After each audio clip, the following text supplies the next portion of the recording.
আজ কিন্তু Sunday. Sunday মানেই কি? সানডে মানেই হচ্ছে ছুটির দিন, আর ছুটির দিন মানেই হচ্ছে প্রত্যেকটা ঘরে কিন্তু মাংস। এবার আপনারা আমাকে বলবেন যে মাংস কি সব বাড়িতেই রান্না হয়? একদমই না, কিন্তু রবিবার করে কি হয়, প্রত্যেকের বাড়িতে একটা করে স্পেশাল আইটেম রান্না হয়, কারণ রবিবার দিনটা ছুটির আইটেম। সব স্কুল কলেজ তারপরে অফিস সব কিছুই বন্ধ থাকে, অনেকের কাজকর্মও বন্ধ থাকে। সেই দিন সবার বাড়ির ব্যক্তিরা সবাই আমরা একসাথে থেকে একসাথে খাওয়া দাওয়া করি, কিন্তু সেটা কিন্তু এখন আর আমার সাথে হয় না। কিন্তু তবুও আমিও চেষ্টা করেছি দোকানেও একটা কিছু ভালো রান্না করার, তো সেরকম কিছু তো রান্না ভালো হয় না, কিন্তু আজকে কিন্তু চিকেন রান্না করেছি।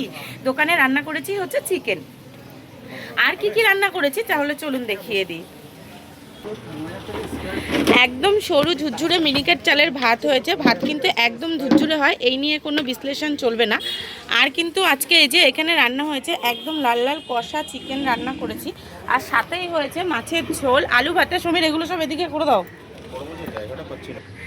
রান্না করেছি কিন্তু এইখানে এই যে আলু ভাতে, আর হয়েছে এখানে সবজি। সবজিটার মধ্যে কিন্তু আজকে সব রকম সবজি দিইনি, আজকে দিয়েছি হচ্ছে কুমড়ো আর কাঁচকলা, আলু, বেগুন সব কিছু দিয়ে একটা এখানে রসা টাইপের সবজি করা হয়েছে। সাথে চিকেন তো হয়েছেই, আর হয়েছে মুসুরির ডাল, আর সাথে হয়েছে এখানে ব্যাস হলো এই যে মাছের ঝোল, আলু দিয়ে মাছের ঝোল। আলু হচ্ছে বাঙালির ইমোশন, তাই জন্য আমি মাংসতে বলুন আর মাছেই বলুন সব কিছুতেই কিন্তু আলু দিতে বেশি পছন্দ করি।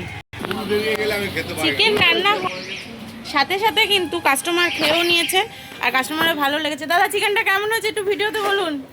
দারুণ হয়েছে, দারুণ। কাস্টমারের ভালো লাগলে কিন্তু শুনতে আমারও ভালো লাগে, আর যত আপনারা ভালো বলেন, মানে যারা খায় তারা যত ভালো বলে আমাদের কিন্তু তত আরও বেশি ভালো লাগে রান্না করতে, যে না রান্না করা করে কাস্টমারের ভালো লাগে, এটাই সবথেকে বেশি ভালো লাগে।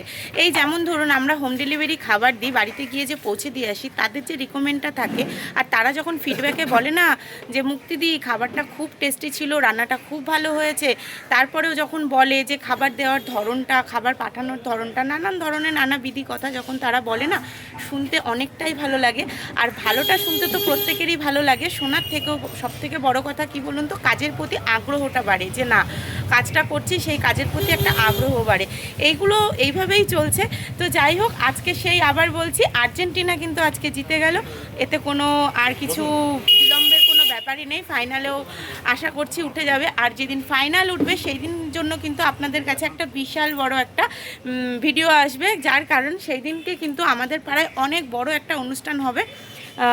আগের বারও যখন এর আগের বিশ্বকাপও আর্জেন্টিনা জিতলো, সেইবারও কিন্তু আমাদের এখানে অনেক বড় একটা আর্জেন্টিনা প্রোগ্রাম হয়েছিল। সমীর একদম দায়িত্ব নিয়ে, সমীর কেন আমাদের পাড়ার সমস্ত ছেলেরা দায়িত্ব নিয়ে সেই প্রোগ্রাম করেছে।